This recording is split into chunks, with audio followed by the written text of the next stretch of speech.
And that, like, it's not like, oh, if you were paying attention in the story, now you're rewarded.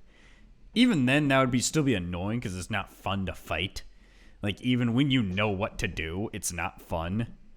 Yeah, this boss. Honestly, I changed my mind when I put it's below the puppets, because at least the puppets, you know exactly what to do. The puppets of the future, you know what to do. It's easy. And they just take up time. Mm-hmm. This thing is annoying and takes up time. I think this is the worst fight, even worse than fighting the puppets of the future. Oh yeah, I agree. This Door Guardian is the worst boss fight in the game, period. And I don't even think it's a contest. No, this thing's awful. And I am so happy that the next fight after it is nothing like it. It is Okay, I'm gonna need your help on this. Laxasia? Like I always called her Laxasia. Laxasia, that's it. But I could be wrong. Yeah, I could be wrong. Who knows? I'll go with that. Laxasia the Complete. Yeah, she is. I think a lot of people threw around the meme of strength build Malaysia from Elden Ring. Yeah. And I could see it. Yeah. Melania, sorry. But Lax is a really fun boss. She's really cool. She's got freaking anime moves where she goes to this guy and shoots lightning down at you. Despite, it's not like the King of Puppets where, like, he goes from, like, a mech to just regular him. She also, like, has a relatively, like, pretty different first and second phase. She gets so much faster. All of his things have lightning attacks after the fact. She's a very fun fight. She's really cool. And I think the coolest moment is the moment where you figure out you can shoot the lightning back at her. And I remember, like, doing it once on accident, and I was like, wait a minute, did I just... And then I remember equipping, like, the gear grinder that perfect parries for me and just, like, blocking all that. It shoots it all back, and I was like, oh my gosh, that's sick. That's so cool. The fact that, like, you can do it. And, like, this fight's fun. Sorry, go ahead. No, you're good. I was about to agree with you completely on that, because, like, you're absolutely right. Like, her attack strings are very fun to learn to deflect. It takes some time. I do remember, like, in her first phase when she's, like, all armored up and using the great sword, the one attack where it's like it starts off slow with, like, it's like dun dun dun. But then it just, like, picks up speed, and it's like, oh, that's a really interesting string to block. That's fun. But I will say that, like, her second phase is also, like, just so cool whenever she gets, like, the lightning powers. It's just a really fun boss. It's one of the things where she's really cool. It's also one of the few bosses where it really makes you pay attention to the fact that she is, like, all armored up. So it's like acid is really good against her. So, like, I would use, like, acid grindstone or whatever. It's a cool fight. Like, overall, it's just a neat fight. I don't know if there's really much more I can add on to it because, yeah, like, the lightning attacks are so neat. No, it is. I think the other thing that's cool is the fact that, like, you can break her shield in the first phase, and I'm pretty sure she still has it, but I'm pretty sure just, like, I'm not sure I think if she ever hits you with it, she does less, or she can't block your attacks as easily. Something like that. There's some benefit to breaking the shield on her back in the first phase, which it's cool. It seems to do something. It does something. I just can't remember what it is right now, but it's a very cool fight. It's also a really cool setting on top of it, like, in the middle of, like, this bridge right before you get to the highest peak. It's one of the few bosses where you saw her significantly, like, earlier in the game, because she showed up with Simon, and, like, she's the one that killed Victor after you beat his boss fight. And I don't know, like, it's bad, and it's bad commentary, the fact that every time we get to her, she's like, and she's just so cool. It's just so cool, but, like, that's what it is. It's a really fun fight. I wish there was more I could say with her, because while I can't say she's my absolute favorite, she's just a lot of fun. I think what also is, like, almost to her detriment. She is a boss that's introduced very late into the game, and this is more of a me problem. I'm kind of by this point in the game, I have reached the mode where I'm like, I'm ready to finish this game out. And so unfortunately for her, like when I reached this point in the game, she was just one other obstacle to get past. Which is sad because it's just like I think she's a fight I learned to appreciate on repeat playthroughs, not so much the first time. Because like first time through, I'm just rushing to get to the end because everything is reaching its climax, you know. Yeah. Um, See, for but me, like on second playthroughs, it's fun. yeah. See, for me, I had a different approach. It's like you can. Yeah, it's very obvious that like you're approaching the end when you get to her.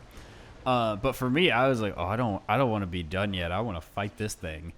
Like I'm enjoying myself. I don't want to be done with the game yet. But she was a very welcome thing. I put her in S tier. I don't have many complaints to drop her to an A. I don't know if you do. No, not really. Yeah. I'm kind of with you there. Where it's just like she was just a solid boss all around. There's really not much I can complain about her. No, She was just fun. yeah. Like there's just no other way to put it. She was just like a fun boss, a neat first phase followed by a really cool second phase. Like she ticks all the boxes. She's good to go. It's just like, yep, ship her, put her in A tier. And yeah, so moving on to the last two bosses. This could, depending on your ending, potentially be the final boss you fight. And that's Simon, the Arm of God. Visually, this thing is wild. The fact that like you can barely see the man still in there. I love that he still wears the top hat, despite having like a literal tree growing, like the arm of God growing out of his back. He still wears the top hat. It's like, look, God might be taking over my body, but Drip is forever. But he's a really cool. He's a very at least interesting boss. He is the one where it's like, because in between his two fights are very fast sword based users, and then this guy is slow, heavy hammer swings. It's quite different. I think for how late in the game he is, I'll say I don't think he's that difficult. Like the only times He's not. the times I died to him were the fact that I didn't realize that this was doing as much like disruption to me, and then I got insta-killed by it. But like, it was one of those things where it's like I almost knew for a fact, like when you get there, you think like, oh, is this the last boss because they're on the top of the tower, and then you fight him and like, nah, that can't be it. I thought like the previous boss was higher than him. But at least visually, his attacks are like, I mean, it's a huge spectacle of everything. At one point, the hand of God comes down and takes over half the arena. It's really, his fight's very carried by the visuals. But like, what are your thoughts about it? I'm kind of the same way. It's like, yeah, like for his first phase is relatively like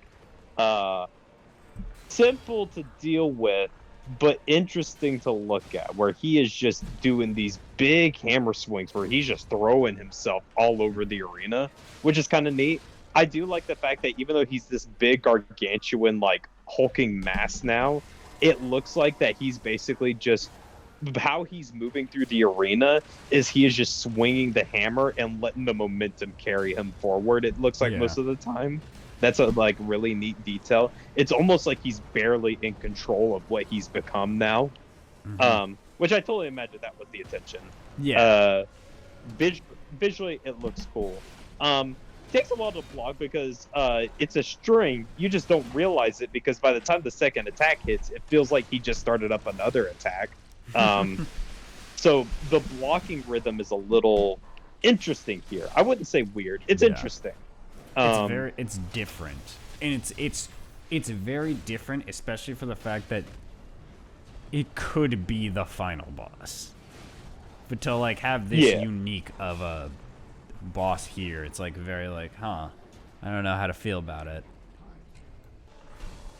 I will say that what's really neat too is whenever you perfect guard against his hammer attacks, they do that thing like Victor where a lot of them just knock you back. Mm-hmm. And I tell you, like, it really does feel like that these are teeth rattling to block. I don't know if it's just like the way it's with the sound design or the visuals or like the vibration of the controller, but it really does make like it. You feel each impact of that big ass hammer, in my opinion. Yeah. But his first phase is interesting. It doesn't stand out to me too much. It's like I said, it's just interesting. The second phase, I feel a bit conflicted on. From a visual like spectacle thing, oh, it's crazy. Like we've definitely gone into some crazy ass territory. Like you got like the hand of God reaching down. This was definitely the point in the game where I'm like, oh, it's aliens. Cool. But like the hand of God coming down. But at the same time, though, it does lead to one of the annoying things where this just suddenly becomes a fight where not only do you have to deal with like Simon's regular attacks, and also now he's summoning bolts of disruption to throw at you, which is like, oh great, this status effect that he's throwing at you, the most annoying one in the game. But also, the arena becomes filled with shockwaves, just random fucking shockwaves knocking you on your ass, and I don't know if I like that. It might be a bit too much. Maybe I'm wrong, but I think it's a little. I definitely think they went a little overkill with like all the shockwaves and shit that they were throwing out towards the end of the fight. It's like, great, now I not only have to deal with Simon, I have to deal with like the literal hand of God trying to crush me every 5 seconds. I'm almost okay with it because it does fit with the thing of just like he's not really even in control anymore. Like just things are just almost oozing out of him, and it's just chaos at this point. I can see the design behind it, which is what like I have very similar feelings about like the Fallen Angel of just like visually. I think it's really cool. I think it's up there visually, but fighting it, I don't think it reaches high. I want to rank it high, but I think I'm gonna put it in A. I don't think it gets to S, and you might actually even rate it lower. But this is where this feels right to me. Simon, yeah, to me, Simon is a B tier boss just because like fighting can like I think there's a lot of cool things they have like visually and sound design wise going on, but like I think for as the boss himself, there's just not enough to make it that enticing to me. So that's why I would put him towards like B tier. Is he just doesn't have like enough to like really like stand out in my mind. I think for me of just like how unique it is and how different he is from everything else. I think I'm gonna leave him here. I'm gonna leave him in A tier. I will say it'll be at the bottom, and he might maybe like after we're wrapped up, maybe I'll get convinced to be. But I think I don't know. It feels weird putting like if I look at the things in A tier and I look at the things in B tier, I'm like, well, what matches him better? And I feel this feels right. And this leads us to our big finale, the big final boss, the Nameless Puppet. Spoiler alert, your dad was an asshole. Yeah. And yeah, this is, at least, I mean, as it should be. To me, it was the hardest fight. But like in a good way. Like he attacks fast. His attack strings are random almost. He looks really cool. Despite like being a your size type enemy, he has some of his attacks look like yours, but it's not like the humans where they're just he's just a carbon cut up of you. Like it's just like he'll randomly do like a heavy attack and like, wait, that's mine. Like I have a weapon that I can do that with. So it's very, and that's the idea of it.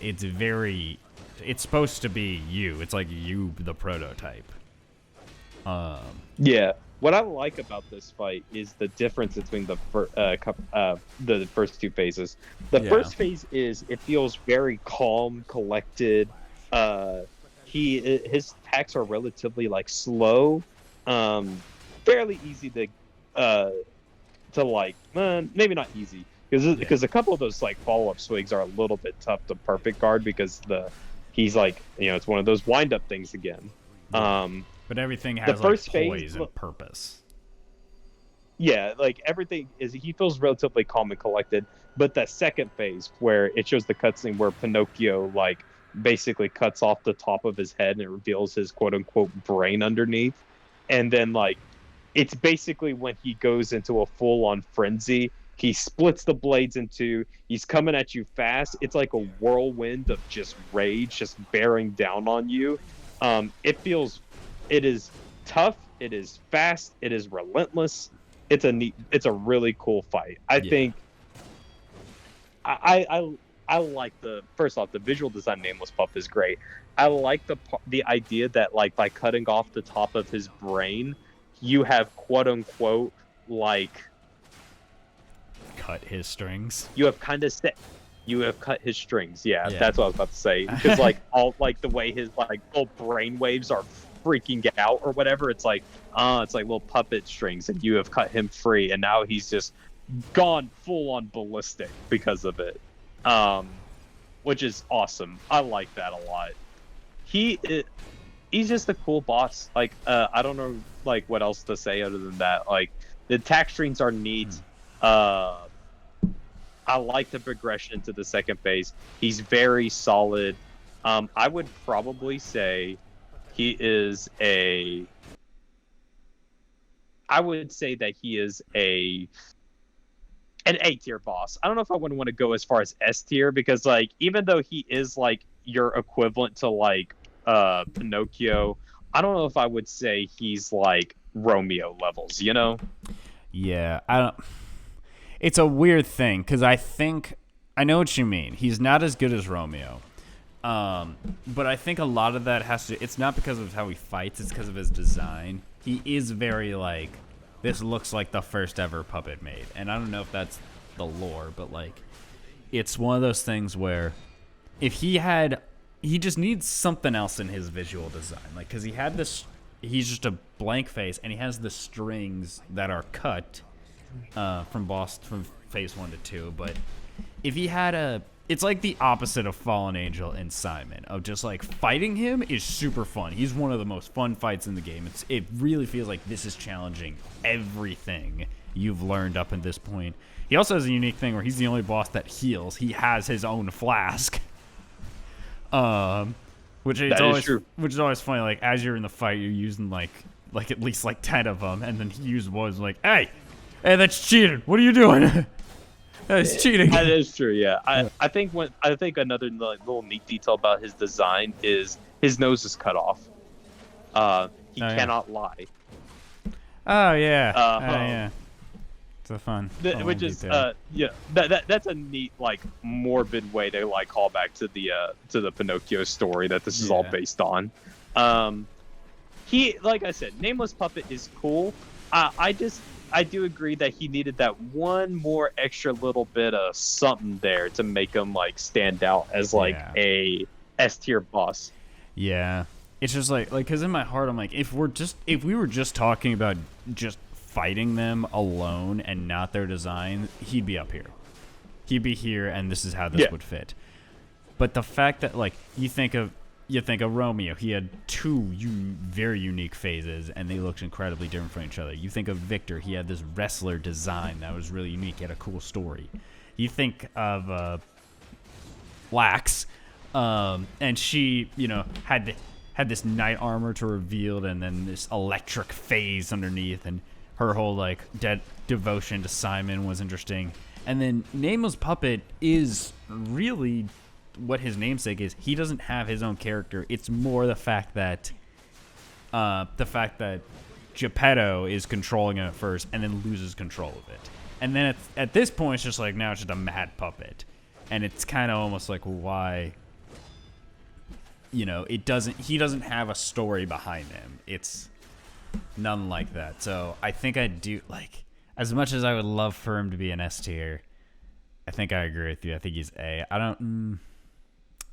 He's a very solid A. I want to make that very clear. Yeah.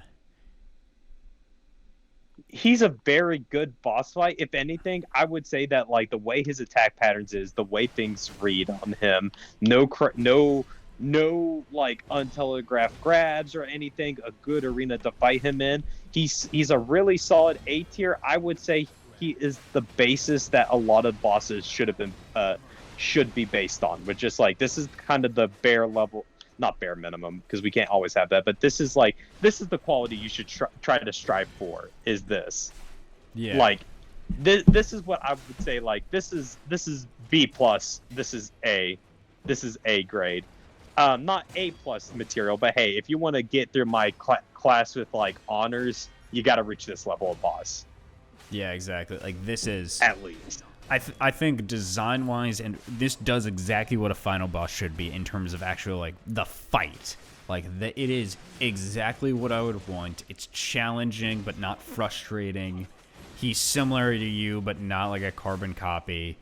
And I get it. It's the one thing that it's missing from S, and it's so close. But the one thing is its design.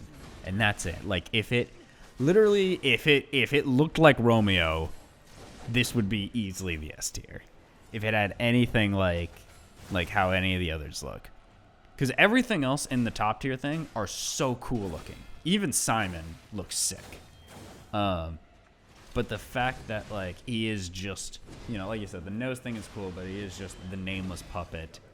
And that's probably for lore reasons, but it's the one thing that's missing from him. And so he would look weird if we put him next to the other top tiers. Yeah, and like I hate to say this, but I feel like this is just the general curse of not just this game, but I think of Souls games and Souls-like games in general, is unfortunately they all suffer from that. Like the last boss is, even if in design they're kind of cool on their own, they just don't shape up to usually the bosses that come from them earlier. Like for example, Drew, I assume you watched like a playthrough of Bloodborne by Maximilian, right? Yes. So who is the final boss of Bloodborne? It's the what's that, like, baby thing? Like the alien fetus.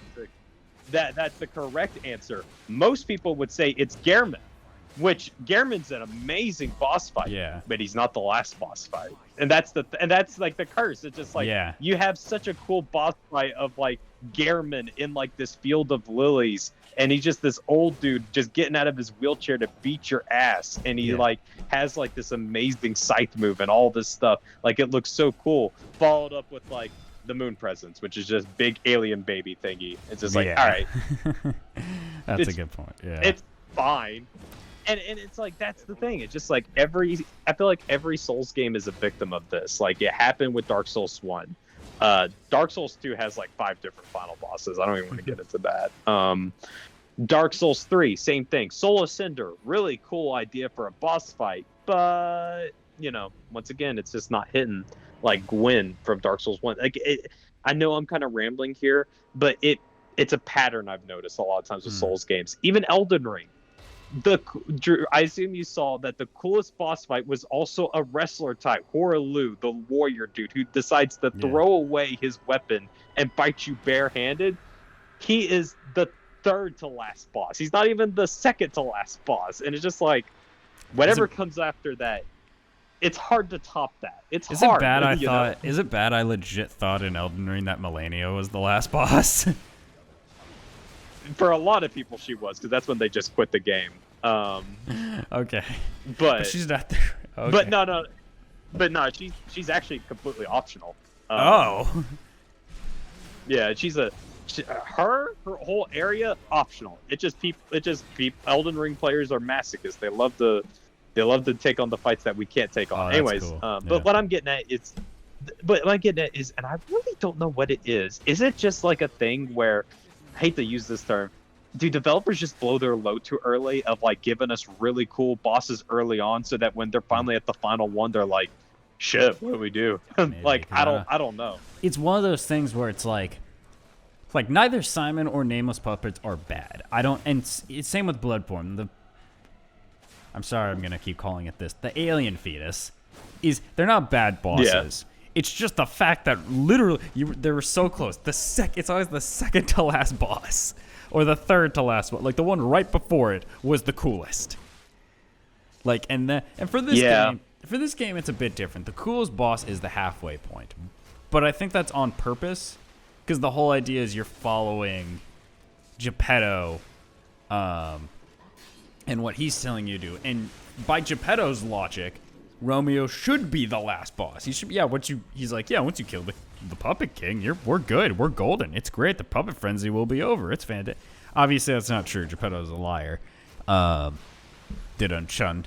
But, Romeo's designed like a last boss, and it makes sense why you fight him where you do. But it's one of those things, like, if Romeo was the final boss, and maybe, like, he was a bit harder, that would be wild and like amazing and super cool. Obviously it would change the story drastically, but that's not really what we're talking about. So I see what you mean of just like if they just fought like this or that. And again, Nameless Puppet, the actual fight is perfect. It's just missing the design. It just switch him, its design, and like I want to say Victor, but that would not make sense at all. Like, it's weird. Like, it needs something. It just needs that little extra. I think it's very close. I think it does better than, like, a lot of them. It's very close, but you're right. Like, the final boss should be the coolest to fight and the coolest to look at. Yeah, and, like, it's hard for me to think of a game except maybe Sekiro where it was able to finally avert that. And it's just... it's the curse. I think it's the curse of like Souls games in general, where it's just like for whatever reason, our final boss fights are they could be good, they could be solid, but they just never quite match up to the spectacle or how cool the other boss fights in the game are. Yeah. So I don't know. Like I said, Sekiro was the only one I could think of that broke that curse. Yeah. That said, though. This is our tier list. We got 3 in S tier: Romeo, Champion Victor, and Lax. I'm still scared to say her name. You got some decents in A tier: the Fallen Angel, the Warden, Nameless Puppet, the Black Route Hoods, and Simon. And then in B tier, these guys almost A tier, but there's missing that little extra cool factor. Puppet Master, Mad Clown, and the White Lady. And C tier, while C tier looks like it is huge and has a bunch of people, it's really the fact that so many of them are just because they're the human enemies.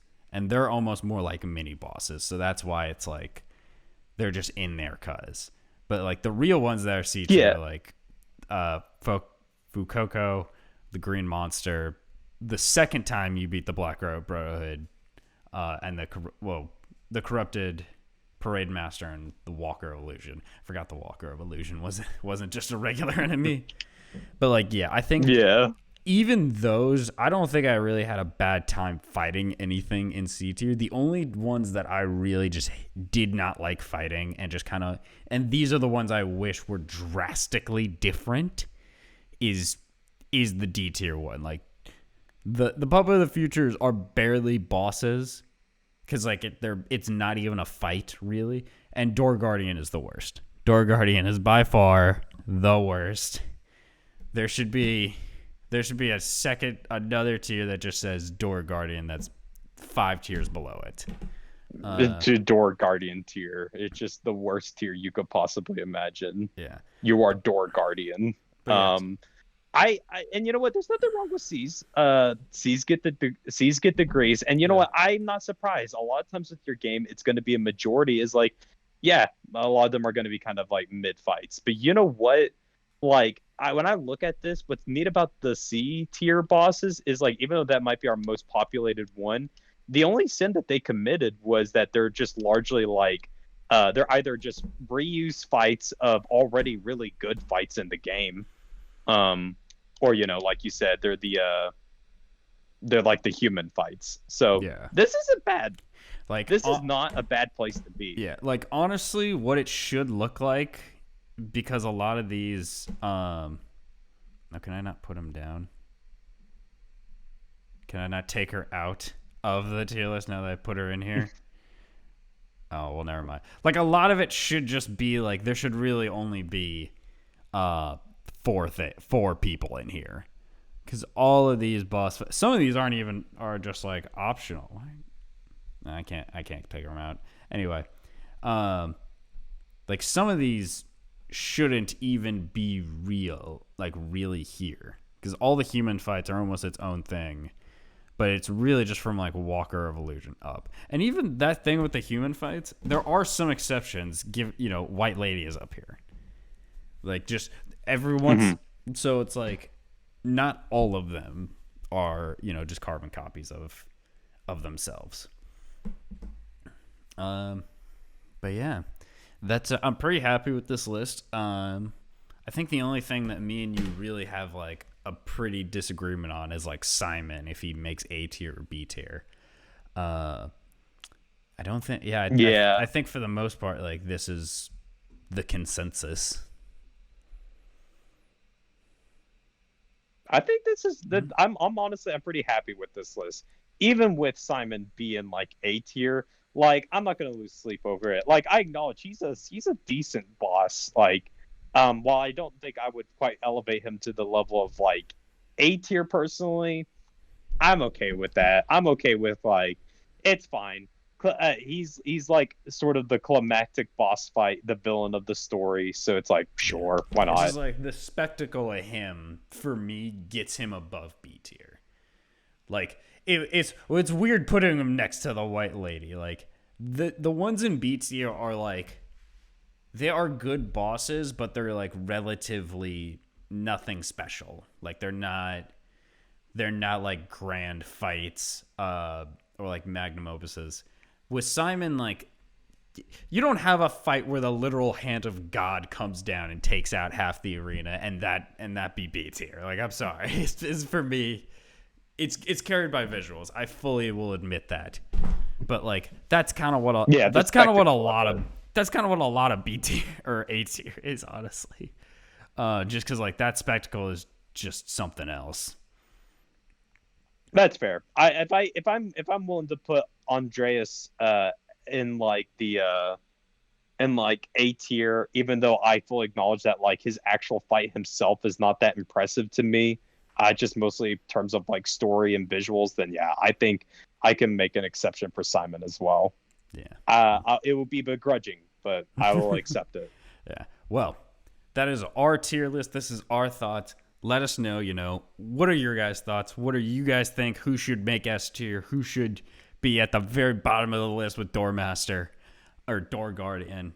Please let us know. And also let us know if you like this, if you want us to, like, do the weapons as well. I think that could also be a fun one. There's a lot of them, and we obviously won't do the weapon combinations, but just judge them as they are. But that's future things. Since this isn't a traditional podcast, I don't think we have to do a fresh picks of the week. I didn't prepare one unless you did, Seth. No, not really. Nah. I'm cool with, like, letting things go for here. All right, then. In that case, I want to thank everyone for watching this. Again, let us know your thoughts in the comments. And check out our shorts, their videos up on the channel. Appreciate you. Have a nice day and stay safe out there.